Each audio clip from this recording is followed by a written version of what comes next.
Construct a triangle ambiguous case. Triangle की construction में ambiguous case को स्टडी करेंगे।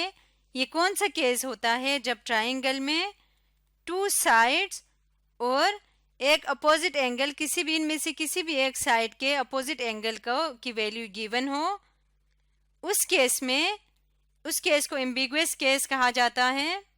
तो एम्बिगुअस केस में तीन ऑप्शंस हो सकते हैं। पहला ऑप्शन है कि एक ट्राइंगल बन सकता है गिवन इंफॉर्मेशन को यूज करते हुए। दूसरा ऑप्शन ये है कि दो ट्राइंगल्स बन सकते हैं। और तीसरा ऑप्शन ये है कि कोई भी ट्राइंगल नहीं बन सकता। अब इन तीनों ऑप्शंस को देखते हुए अगर हमें जो गिवन एंगल है, फॉर एग्जांपल हम कहते हैं कि हमें साइड्स दिए हुए हैं ए, बी और एंगल दिया हुआ है एंगल ए। तो अगर जो गिवन एंगल ए है वो अगर ग्रेटर देन 90 डिग्री हो, यानी कि वो ऑब्ट्यूस एंगल हो, तो उस केस में कुछ इस तरह के ट्राइंगल बन जाएगी।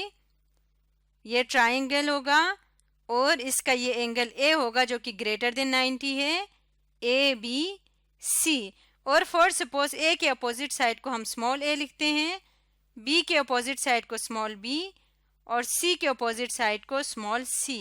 तो अगर ये वाला केस हो जिसमें angle A greater than 90 degree है, जैसे कि इसमें दिखाया हुआ है, तो इस केस में वन ट्राइंगल कब बनेगा? इसमें सिर्फ एक केस में वन ट्राइंगल बन जाएगा। वो तब होगा जब गिवन साइड ए, यानी इस एंगल ग्रेटेस्ट एंगल के अपोजिट जो साइड है वो ग्रेटर हो अदर साइड बी से।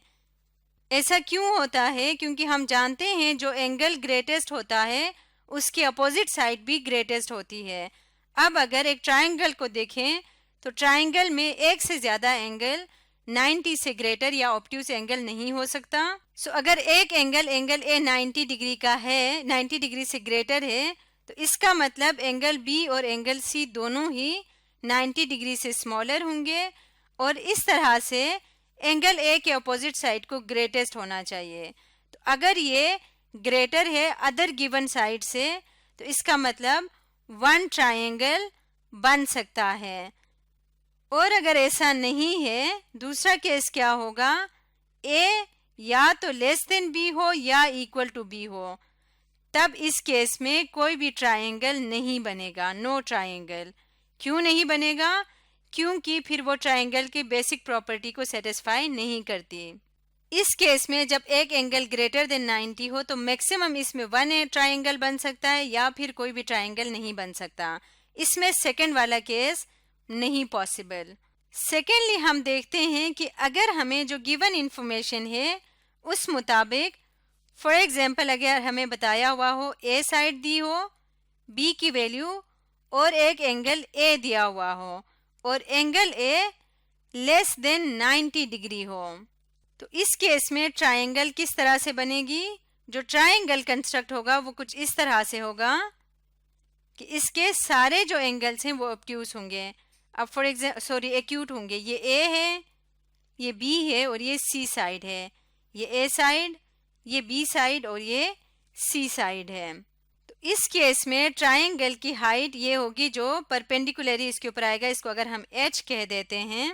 तो इस केस में ये देखने के लिए कि ट्राइंगल कितने बन सकते हैं, इसके लिए एच अगर हम मेजर कर लें तो अगर ए जो साइड है यानी जिसके अपोजिट वाला एंगल गिवन है वो ए साइड अगर लेस हो एच से, तो इस केस में कोई भी ट्राइंगल नहीं बनेगा, नो ट्राइंगल। और अगर ए ग्रेटर देन एच हो तो उस केस में टू ट्राइंगल्स बन जाएंगे। अगर जो गिवन इंफॉर्मेशन है इसमें एच की हाइट की वैल्यू साइड ए से लेस हो, तो उस केस में दो ट्राइंगल्स बनेंगे। और अगर ए एग्जैक्टली इक्वल हो एच के, हाइट के इक्वल हो जाए ए, तो उस केस में कितने ट्राइंगल्स बन जाएंगे? उस केस में वन ट्राइंगल बन जाएगा। और अगर इसमें ए इज लेस देन बी हो जाए, यानी ए की वैल्यू बी से लेस हो जाए, तो इसमें हम ट्राइंगल को ड्रॉ करके देखेंगे। इसमें या तो नो ट्राइंगल होगा या फिर टू ट्राइंगल्स बनेंगे इस केस में अगर A is less than B हो। और अगर A is greater than equal to B हो तो एग्जैक्टली वन ट्राइंगल बन सकेगा। तो हम एच के साथ भी कंपेयर करके देख सकते हैं इस केस में, और दोनों साइड्स को भी आपस में कंपेयर करके देख सकते हैं। तो आज की वीडियो में हम देखेंगे नो ट्राइंगल वाले ऑप्शन को कि ये कैसे होता है। तो इसके लिए हम एक एग्जांपल ले लेते हैं। फॉर एग्जांपल एक ट्राइंगल हमने ड्रॉ करना है जिसकी मेजर BC यानी मेजर साइड BC की लेंथ दी हुई है 5 सेंटीमीटर के इक्वल। इसी तरह से मेजर साइड AC दिया हुआ है 3.5 सेंटीमीटर्स और एंगल B हमें गिवन है measure angle B is equal to 60 degrees.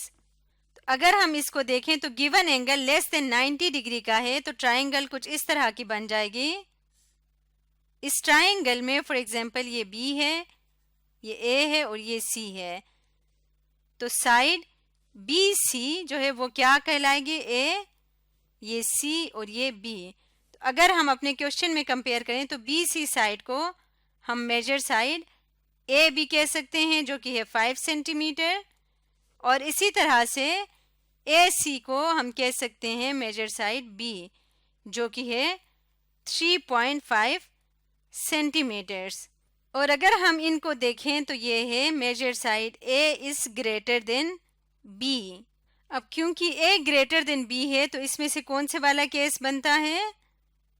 यहाँ पे जो भी एंगल गिवन होता है, जो भी एंगल गिवन हो, जैसे इस केस में था एंगल A गिवन है, तो उसके अपोजिट जो साइड है वो अगर लेस देन अदर साइड हो तो इसका मतलब या तो कोई भी ट्राइंगल नहीं बनेगा या 2 ट्राइंगल्स बनेंगे। इस केस में जो गिवन एंगल है वो एंगल B है तो उसके अपोजिट साइड को होना चाहिए B, और B क्योंकि लेस देन A है तो 2 पॉसिबिलिटीज हो सकती हैं, या तो नो ट्राइंगल होगा या फिर 2 ट्राइंगल्स होंगे। तो इसको देखने के लिए हम ड्रॉ करते हैं। इन दोनों में से जो ग्रेटर साइड है वो A है तो हम A को ड्रॉ करेंगे जो कि है 5 सेंटीमीटर। इसके लिए हम स्केल ले आते हैं और पेंसिल की मदद से BC साइड जिसको हमने A कहा है ड्रॉ करेंगे जो कि है 5 सेंटीमीटर्स के इक्वल। स्केल को यहाँ से हटा देंगे, ये है पॉइंट B और ये C है जो कि 5 सेंटीमीटर के इक्वल है। कंस्ट्रक्शन स्टेप में लिखेंगे draw side BC is equal to 5 centimetres. उसके बाद पॉइंट B पे हमने एंगल ड्रॉ करना है जो कि है 60 डिग्री के इक्वल। तो पॉइंट B के ऊपर कंपास को रख के इसको मुनासिब से खोलेंगे और हम इसके ऊपर एक आर्क लगा देंगे इस तरह से, और फिर यहाँ पे इस पॉइंट पे रखते हुए इस आर्क को यहाँ पे कट करेंगे। जिस पॉइंट पे ये कट कर रहा है पहला कट 60 डिग्री का होता है। स्केल की मदद से इस पॉइंट को ज्वाइन करेंगे और आगे एक्सटेंड कर देंगे। स्केल को यहाँ से रिमूव कर देते हैं और इस पॉइंट को इसको एक रे बना देते हैं। इसको यहाँ पे स्टेप्स में लिख लेंगे with centre at B and suitable radius draw an angle of 60 degree at B. Draw a ray BD which forms an angle of 60 degree at point B. हमने B पॉइंट पे एक रे ड्रॉ की है BD जो कि 60 degree का angle बना रहे हैं। अब हमने AC साइड ड्रॉ करनी है जो कि 3.5 सेंटीमीटर्स की इक्वल है। तो इसके लिए हम स्केल को ले आएंगे और कंपास की मदद से इस स्केल के ऊपर हम 3.5 सेंटीमीटर्स मेजर कर लेते हैं। 0 के ऊपर रखेंगे नीडल नोक और इसको ओपन करेंगे 3.5 सेंटीमीटर्स के इक्वल। इसके बाद स्केल को यहाँ से हटा देते हैं और इस पॉइंट के ऊपर पॉइंट A के ऊपर रखते हुए हम एक आर्क ड्रॉ करते हैं। अब आप यहाँ पे देख सकते हैं कि जितना मर्जी हम आर्क लंबा ड्रॉ करें वो आर्क इस लाइन सेगमेंट को या इस रे को कट नहीं कर रहा किसी भी पॉइंट पे। हम ट्राइंगल तब बना सकते हैं जब ये आर्क किसी पॉइंट पे जाके इस रे को कट करे ताकि उस पॉइंट को हम इस पॉइंट से ज्वाइन कर लें। ऐसी सिचुएशन नहीं आ रही तो इसका मतलब हम ट्राइंगल ड्रॉ नहीं कर सकते। यहाँ पे स्टेप्स में लिख लेते हैं taking C as center and radius 3.5 centimeter draw an arc. Since the arc does not cut any point on ray BD, therefore the triangle with the given requirements is not constructible। यानी कि हमने इस point पे रखते हुए arc draw किया 3.5 centimetres का जो कि इस रे को किसी भी पॉइंट पे कट नहीं कर रही। इसका मतलब गिवन मेजरमेंट्स के साथ ट्राइंगल नहीं कंस्ट्रक्ट हो सकता। तो इस तरह से आज की वीडियो में हमने स्टडी किया एम्बिगुअस केस में जब कोई भी ट्रायंगल नहीं बन सकता।